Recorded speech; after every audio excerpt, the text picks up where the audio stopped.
सर्व आदरणीय विद्यार्थी मित्रांनो नमस्कार. महाराष्ट्र साहित्य परीक्षा पेपर क्रमांक 1 युनिट 9 पर्यावरण पॉईंट्स टू रिमेंबरवरती आपण बघूया. Geothermal energy. भूमी म्हणजे अंडरग्राऊंड जे हॉट वॉटर आहे ते बाहेर आल्यानंतर त्या हॉट वॉटरचा एनर्जीमध्ये कन्वर्ट करून घेता येतात. ह्या जिओथर्मल एनर्जीमध्ये आपल्या देशात हिमाचल प्रदेशमध्ये मणिकर्ण हे जिओथर्मलसाठी खूप प्रसिद्ध आहे. हिमाचल प्रदेशमध्ये आहे. हिमाचल प्रदेश. तसेच आपल्या महाराष्ट्रात जळगावसुद्धा आहे बघा. जळगावला भूऔष्णिक केंद्र आहे जळगावला. आणि नॅशनल पार्क जर आपण पाहिलं तर काझीरंगा आसाममध्ये आहे, नागरहोळे कर्नाटकात आहे, नावेगाव आपलं महाराष्ट्रात आहे, नंदवगड मध्य प्रदेश आहेत, माधव हे मध्य प्रदेशात आहे. हे सगळं नॅशनल पार्क आहे. मँग्रोव हे जे काय ट्री आहे हे समुद्राच्या जवळ हे अतिशय कडक आणि आपण काय म्हणतो दिसायला हे स्मूथ आहे, परंतु ताकद जास्त आहे. ह्याला सुनामीचं लाटा जरी येऊन ह्याच्यावर आदळलं तरी ह्याला काय होत नाही. हे कुठे आहे तर जसं हे खाडे म्हणतात. खाड्या म्हणजे कसं आहे इथं असं ह्याला खाडे म्हणतात. खाडे एस्टुअरी अशा ठिकाणी मँग्रोव ट्रीज आपल्याला आढळून येतात. हजार्डस जे वेस्ट आहे ज्याच्यापासून आपल्याला हानिकारक आहे असे केमिकल वेस्टला हजार्डस वेस्ट असे म्हणतात. डोमेस्टिक एफ्लुएंट म्हणजे घरातील जे सांडपाणी आहे, मलमूत्र आहे, बाथरूममधून जे काही घाण जातो हे जर जाऊन पाण्याला जर मिसळलं तर वॉटर पोल्युशन होईल. आणि असे वॉटर जर आपण मनुष्य जर स्वीकार केला तर त्याला अनेक प्रकारचा रोग होईल. कॉलरा किंवा अनेक डायरिया असं अनेक पोल्युटेड वॉटरमुळे निर्माण होतो. रिन्युएबल म्हणजे पुन्हा तयार करणे. आता फॉरेस्ट रिन्युएबल आहे. फॉरेस्ट कट केलो दुसरं प्लांट आपण तिथं प्लांटिंग केलं तर ॲटोमॅटिकली तेही उगवतात.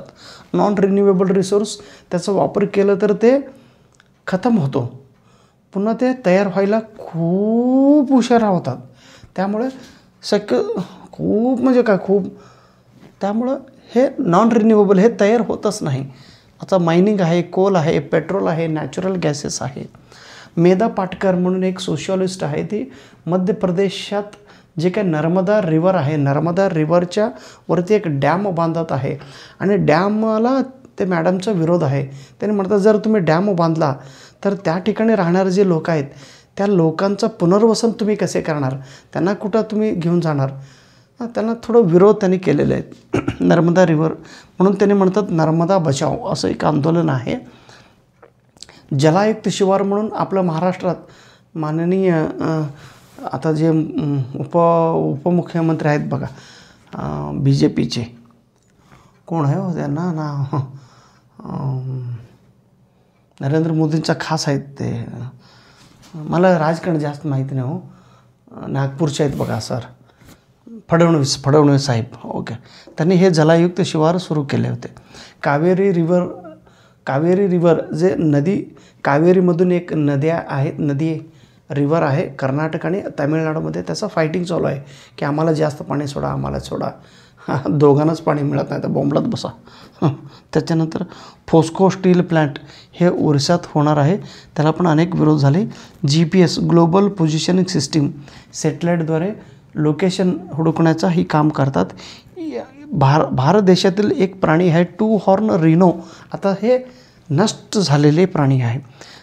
रिच्टर स्केल भूकंप मोजण्यासाठी रिच्टर स्केल वापर करतात. म्हणजे सिस्मिक वेव्स जे आहे भूकंप होत असताना जे काय PS लहरी आहे ते व्हायब्रेशन किती झालं त्याच्यावरनं हे मोजणी माप आहे. ओशियन वेव्स म्हणजे समुद्रात लाट निर्माण होतात बघा अप अँड डाऊन म्हणजे टाईड्स म्हणतात. असं टाईड्स हाय आणि लो हे कशामुळे होतात तर चंद्रामुळे होत असतो. ओके. नमस्कार. खूप उशिरा झाला आता पुन्हा रात्री 11:30 11:45 वाजत आहे. कृपया क्षमा करा. परत मी उद्या सकाळी उद्या एक दिवस आहे माझा पेपरचं काम. तुमचं कसं होणार, माझं कसं होणार. व्हिडिओ तयार करायची खूप इच्छा आहे परंतु एवढी कामं आहे ना, माय गॉड. सॉरी. तुमचा खूप वेळ घेत आहे मी. काय करावं बाबा.